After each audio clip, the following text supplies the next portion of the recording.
وَيَقُولُونَ اور کہتے ہیں اللہ اللہ پر القاذبہ جھوٹ وہم حالانکہ وہ یعلمون جانتے ہیں، حالانکہ وہ اللہ تعالیٰ پر دانستہ جھوٹ کہتے ہیں۔ پہلے ہم اوپر تک دیکھ لیتے ہیں کہ جاہلوں کے معاملے میں ہم پر کوئی گرفت نہیں ہے، یعنی ہم سے کوئی پوچھ نہیں ہوگی، یہاں تک پہلے تفصیل دیکھ لیتے ہیں کہ یہ بعض یہودی یہ کہتے تھے کہ وہ اللہ تعالیٰ کے پیارے ہیں اور غیر یہودی لوگوں کے اموال ان کے لیے حلال ہیں۔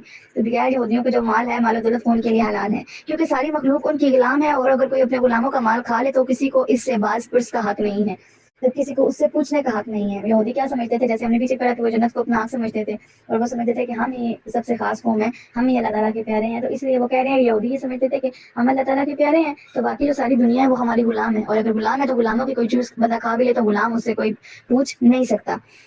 قرآن مجید نے ان کے اس دعوے کی تردید کر دی ہے، یعنی ان کے اس دعوے کو رد کر دیا، انکار کر دیا کہ وہ اللہ تعالیٰ پر جھوٹا بہتان لگا رہے ہیں۔ بہتان کیا ہوتا ہے؟ جھوٹی بات کسی کی طرف منسوب کرنا۔ تو رات میں کہیں اس بد دیانتی کی اجازت نہیں ہے، بلکہ حقیقت میں اللہ تعالیٰ کے پیارے تو وہ لوگ ہیں جو دیانتدار ہوں اور اپنے عہد و پیمان کو پورا کریں۔ ایمانت صرف وہی نہیں ہوتی کہ ہم نے جو کسی کو چیز دی ہے تو وہ اسی میں خیانت ہوگی، مطلب ہم نے اگر کسی کو پیسے دیے ہیں، کوئی چیز دی ہے اور وہ اس میں سے کوئی چیز آگے پیچھے کر دیتا ہے تو اس نے ایمانت میں خیانت کی۔ نہیں، ایمانت صرف یہ نہیں ہے، ایمانت یہ بھی ہے کہ میں نے آپ کو کوئی بات بتائی اور میں نے کہا کہ یہ کوئی بات آپ نے کسی اور کو نہیں بتانی، اور آپ نے کیا کیا کہ آپ نے اس بات کو تبدیل کر کے آگے کسی اور کو بتا دیا، تو یہ آپ نے ایمانت میں خیانت کی۔ میں نے آپ کے پاس ایک بات محفوظ رکھی تھی اور آپ نے کیا کیا، اس کو آگے پھیلا دیا اور پھیلایا بھی غلط۔ اسی طرح جو یہودی تھے، اللہ تعالیٰ نے ان کو کتاب نازل فرمائی اور اللہ تعالیٰ نے تو فرمایا کہ اس کتاب کو آگے پہنچاؤ، وہ اللہ تعالیٰ کی ایمانت تھی ان کے پاس کہ اس کو اسی طرح آگے لوگوں میں پھیلانا ہے، لیکن انہوں نے کیا کیا، اس ایمانت میں خیانت کی، مطلب اس میں جو جھوٹی باتیں تھی وہ اپنی طرف سے منسوخ کرنا، اپنی طرف سے نا اس کتاب کی طرف منسوخ کر رہے تھے، اپنی طرف سے ڈالتے تھے اور کہتے تھے کہ یہ اللہ تعالیٰ نے تو رات میں لکھا ہے۔ یہود کا یہ دعویٰ سن کر حضور اکرم صلی اللہ علیہ وسلم نے فرمایا، یہود نے جھوٹ کہا، ایمانت ہر صورت میں واپس کی جائے گی، چاہے وہ کسی نیکوکار کی ہو یا بدکار کی۔ مطلب ایمانت کا یہ نہیں ہے کہ اگر کسی کافر نے ہمیں کوئی ایمانت دیا تو ہم کھا لیں کہ وہ کون سا اتنا ہی نیک ہے تو ہم کھا لیتے ہیں، یا جیسے ایسا ہوتا ہے نا سم ٹائم کہ ہم نے کسی شاپ سے کوئی چیز وغیرہ لی ہے تو اگلے کے پیسے آ گئے ہمارے پاس، تو اب کچھ لوگ ہوتے ہیں وہ کہتے ہیں اچھا کیا ہوا، وہ روز ہم سے اتنے ایکسٹرا لیتے ہیں، ایک دن ہمارے ان کے پاس آ گئے تو کیا ہو گیا؟ نہیں، یہ اس میں ان کا حساب نہیں ہے، آپ اپنے ایمان کو دیکھیں نا۔ چاہے ایک بندہ آپ سے کو روز لوٹتا ہے، لیکن اگر اس کے پیسے غلطی سے آپ کی طرف آ گئے ہیں تو آپ نے اس کا 1 روپیہ بھی نہیں رکھنا، آپ نے اس کو واپس کرنا ہے۔ اور ہمارے تو یہ مطلب ہمارے تو گھر کی بات ہے کہ کبھی ہم کہیں سے کچھ لائیں نا، کہیں فروٹ یا کہیں جوتے ہیں کچھ، میرا چھوٹا بھائی ہے ابھی 10 کلاس میں پڑھتا ہے تو وہ بھی کبھی کہیں کسی شاپ وغیرہ پہ جائے نا تو کبھی 10 روپے بھی کسی کے ایکسٹرا آ جائے نا تو وہ واپس جائے گا اسٹاپ پہ اور پھر اس شاپ والے کو وہ 10 روپے واپس کر کے آئے گا کہ یہ آپ نے مجھے ایکسٹرا دے دیے تھے، تو آپ کو سمجھ نہیں لگی۔ تو ہو سکتا ہے آپ کے اسی کام کی وجہ سے جو ہے نا وہ اگلا بندہ بھی نیک ہو جائے، اگر وہ کسی کے ساتھ بدیانتی کرتا بھی ہے تو وہ بھی ایماندار ہو جائے کہ یہ بندہ جو ہے وہ کسی کو دیکھ کے بھی بندہ جو ہے نا وہ بدل جاتا ہے نا۔ تو چاہے اگلا جیسا بھی ہے، آپ نے کیا کرنا ہے، آپ نے اپنے ایمان کا حساب دینا ہے، آپ نے دوسروں کا ایمان کا حساب نہیں دینا کہ اگر وہ کھا رہا تو میں نے بھی کھا لیا۔ نہیں، وہ کھاتا ہے تو بے شک ہے، وہ حرام کھاتا ہے تو بے شک ہے، لیکن اگر آپ کی طرف اس کا 1 روپیہ بھی آیا تو آپ نے وہ اپنے پاس نہیں رکھنا۔ نیز حضور اکرم صلی اللہ علیہ وسلم نے فرمایا، جو شخص ایماندار نہ ہو اس کا کوئی ایمان نہیں، اور جو شخص عہد پورا نہ کرے اس کا کوئی دین نہیں۔ عہد کیا ہوتا ہے؟ بات، آپ نے کسی سے کوئی بات کہی اور آپ نے اس کو پورا نہیں کیا۔ اس سے معلوم ہوا کہ جس کسی سے معاملہ کیا جائے، چاہے وہ مسلمان ہو یا کافر، ہر صورت میں دیانتداری، سچائی اور وعدہ وفائی سے کام لیا جائے۔ ہجرت والی نازک رات میں بھی ہمارے پیارے نبی حضرت محمد مصطفیٰ صلی اللہ تعالیٰ علیہ وآلہ وسلم نے جس ایمانت اور دیانت کا مظاہرہ کیا، تاریخ انسانیت اس کی مثال لانے سے قاصر ہے، مطلب اس کی مثال نہیں لا سکتی۔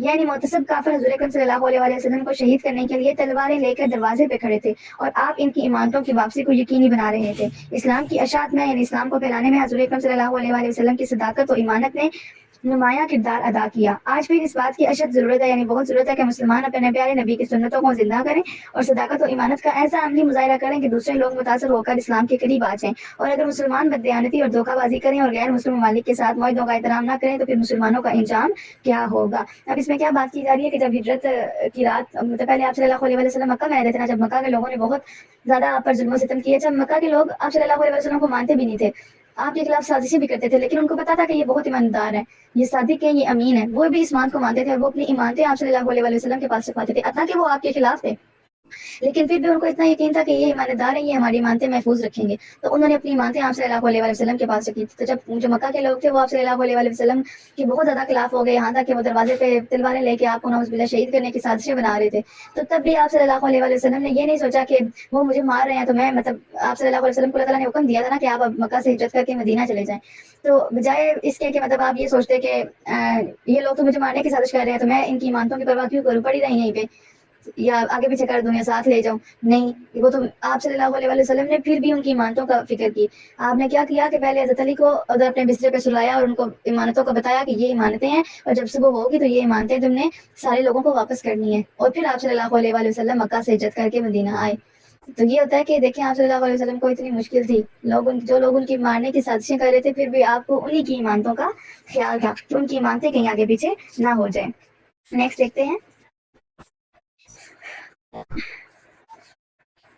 جی بلا، ہاں کیوں نہیں، من جس نے اوفا پورا کیا بیاتی ہی اپنا وعدہ، وقت کا اور پرہیزگار بنا. فإنا تو بے شک اللہ تعالیٰ یحب محبت کرتا ہے المتقین پرہیزگاروں سے.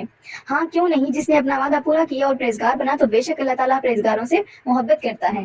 انا بے شک الذین، جو لوگ یشترونا خریدتے ہیں بعہد اللہ، اللہ کے عہدوں کے عوض، وایمانہم اور اپنی قسمیں، ثمناً قیمت قلیلاً تھوڑی سی، اولئک یہی ہے، لا نہیں، خلق کچھ حصہ، لہم ان کے لیے، فی الآخرۃ آخرت میں. جو لوگ اللہ تعالیٰ کے عہد مطلب اللہ تعالیٰ کی بات اور اپنی قسموں کے عوض، اس کے بدلے میں تھوڑی سی قیمت خریدتے ہیں، ان کے لیے آخرت میں کوئی حصہ نہیں. یہاں تک دیکھ لیتے ہیں تفسیر کہ جو لوگ اللہ تعالیٰ کا وعدہ اور احکام کو دنیاوی منفعت یعنی دنیاوی فائدے پر قربان کر دیتے ہیں اور جھوٹی قسمیں کھا کر لوگوں کو دھوکہ دیتے ہیں، ان کے لیے قرآن مجید نے درجہ ذیل 5 سزاؤں کا ذکر کیا ہے، جن میں سے کوئی ایک سزا بھی اہل ایمان کو تنبیہ کے لیے کافی ہے. یعنی ان میں سے اگر کوئی ایک سزا بھی ایمان والوں کو ڈرانے کے لیے بتائی جائے نا، تو وہ ایک سزا کا سن کے کسی کو دھوکہ نہ دیں اور نہ ہی اپنے دنیاوی فائدے کے لیے اپنی آخرت کو خراب کریں. تو دیکھتے ہیں ہم اس کی سزائیں کون کون سی ہیں. پہلی سزا، آخرت میں اللہ تعالیٰ کی رحمت سے محروم ہوں گے. نمبر 2، اللہ تعالیٰ کی محبت بڑی گفتگو سے محروم رہیں گے.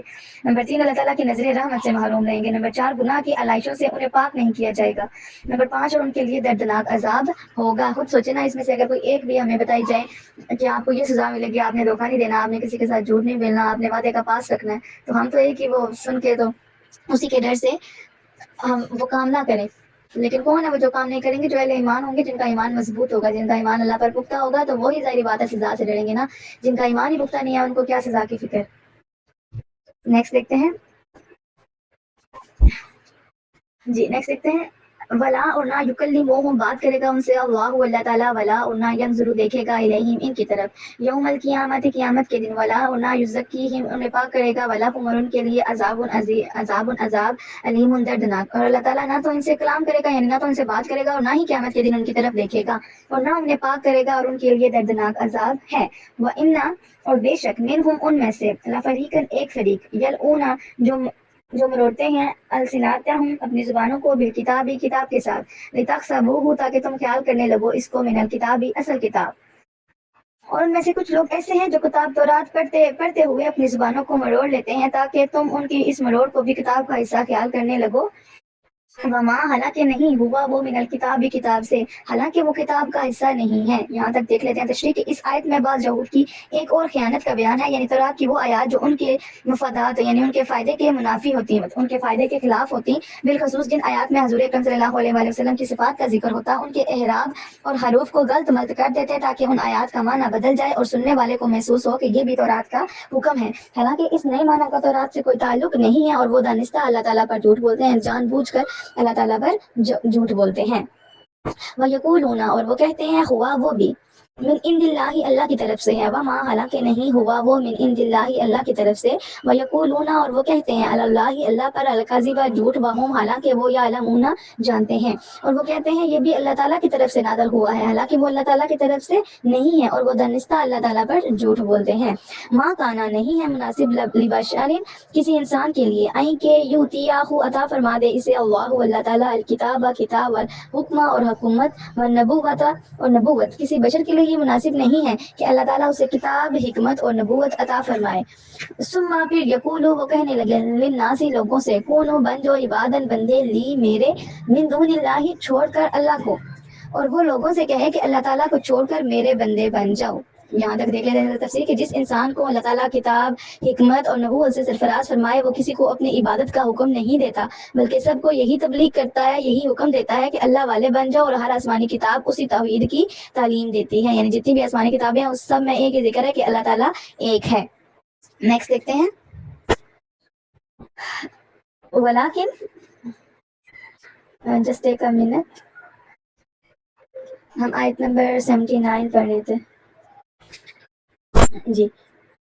ولیکن لیکن کونو بن جو ربانیین اللہ والے بما بے وجہ جو تم تھے تعلمونا دیتے رہتے تعلیم الکتابی کتاب کی بما اور بے وجہ جو تم تھے تدرسونا خود بھی اسے پڑھتے. بلکہ وہ تو یہی کہے گا کہ تم سب اللہ والے بن جاؤ جیسا کہ تم دوسروں کو کتاب کی تعلیم دیتے تھے اور خود بھی اسے پڑھتے تھے. ولا اور نہ اللہ یا امورکم وہ نہیں حکم کرے گا تمہیں ان کے تتخذوا بنا لو الملائکۃ فرشتوں کو والنبیین اور پیغمبروں کو اربابا خدا. یا امرکم وہ کیا وہ حکم دے سکتا ہے تمہیں بالکفری کفر کرنے کا بعد اس کے ان تم مسلمان ہو. اور وہ تمہیں یہ حکم نہیں دے گا کہ تم فرشتوں اور نبیوں کو رب بنا لو. کیا وہ تمہارے مسلمان ہونے کے بعد تمہیں کفر کا حکم دے گا؟ مطلب ایسے انسان کے بارے میں بتایا جا رہا ہے نا کہ جس کو کتاب دی گئی ہے، حکمت دی گئی ہے، نبوت دی گئی ہے، اس کو نبی بنایا گیا ہے، تو اس کے بارے میں بتایا جا رہا ہے کہ وہ کبھی بھی انسان کو یہ تبلیغ نہیں دے گا کہ تم اللہ کو چھوڑ کے اور میرے بندے بن جاؤ، کیونکہ سب کچھ تو اس کو اللہ نے دی ہے. تو وہ اللہ تعالیٰ وہ بندوں کو یہی تبلیغ دے گا کہ اللہ والے بن جاؤ، کیونکہ وہ انسان کو مسلمان ہونے کے بعد دوبارہ کفر کا حکم نہیں دے گا نا. جو نبی ہے وہ تو پھر اللہ کا ہی حکم دے گا. اللہ تعالیٰ نے جو نبوت عطا فرمائی ہے تو وہ اللہ تعالیٰ کی ہی تبلیغ کرے گا. امید ہے آپ کو یہاں تک سمجھ آ گئی ہوگی. باقی کوئی بھی کوشچن ہو تو آپ مجھے ان باکس کر لیں. اللہ تعالیٰ سے دعا ہے کہ اللہ تعالیٰ ہمیں علم دین اور دنیا پڑھنے، سمجھنے، اس پر عمل کرنے، اسے دوسروں تک پہنچانے اور اس تفسیر کو مکمل کرنے کی توفیق عطا فرمائے. آمین ثم آمین یا رب العالمین. وما علینا الا البلاغ المبین.